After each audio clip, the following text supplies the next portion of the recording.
Two sides of the ball. First of all, offensively, our first half was really, really poor. And any team in the country that has 11 possessions where we don't even get a shot up, that's a very bad formula. So we turned it over 11 times. And so, obviously we missed shots too. That's not the only part of the story. But that's the biggest problem, is that just attacking their press, which really wasn't even trying to turn us over, um, was hard for us. Once we figured that out, and we do the same thing against every press, so it's not something new or unique about UMass's press.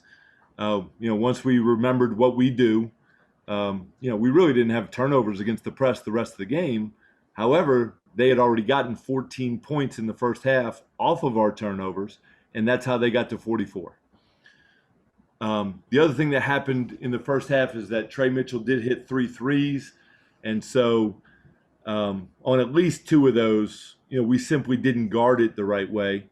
And in the second half, when we did a better job contesting, when they did throw it back to him off the ball screen, we held UMass to 21 points. So we certainly can look at the defensive progress there in the second half, that we guarded very well in the second half. Coach, it seemed like your team's offense really started to pick up after that timeout you called with 13 minutes left in the second. Could you maybe talk about what you kind of hammered home with your team at that point?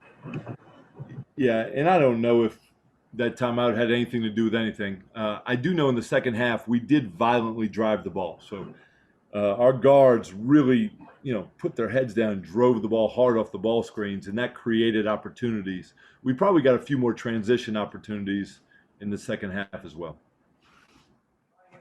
Coach, just curious, when you're dealing with a press like that, obviously there was a bunch of turnovers, and you said they weren't necessarily looking to turn it over, but what do you think your team could have done differently to avoid some of those turnovers that you had in that first half?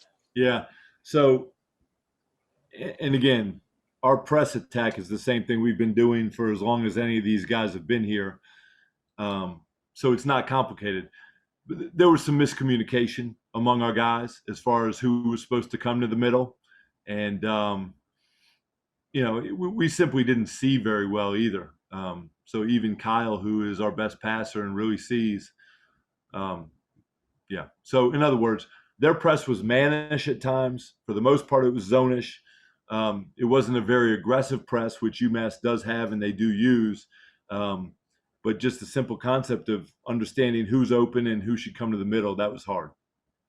And then another productive game for Joel today, 12 points, 12 rebounds, but he did have the foul trouble, and he was kind of in and out in that second half. It's kind of become a trend with the foul trouble. So how do you make sure that you can have him out there where you don't have to worry about him fouling out in the second half? Yeah, and you're right. And I've said in the past that some of his fouls are like conditioning fouls. Well, we need to get to a point now, because it's January 17th. We need to get past the conditioning fouls. And I do need to go back and look at each of his fouls. I do think Joel's leadership in the second half really kept us around. And so he did not allow his teammates to go away, which can happen, when you're really having a tough game like we had in the first half. And we really, the things we did, especially offensively in the first half, were really, really poor. Joel's leadership kept his teammates around in the second half. Hey, Coach, you were able to hold the Minutemen to just 21% shooting in the second half. What did you like about what you guys were able to do defensively and kind of neutralizing the Minutemen after that scorching start in the first half? Yeah, and not only 21%, but also 21 points in a half. I mean, that's high-level defense. So the answer is we had better value for the ball, so UMass didn't get as many transition opportunities. We contested their three-point shots much better, especially number 33, Mitchell. His 3 threes in the first half, it changes our defense. And we did end up going to zone in the first half. After he made those 3 threes, our man-to-man was effective in the second half. Yeah, and Coach, the Minutemen were able to get 21 points off of those 16 turnovers. what can you and this coaching staff do moving forward to make sure that those careless, errant turnovers don't happen and teams aren't getting easy baskets on the other end?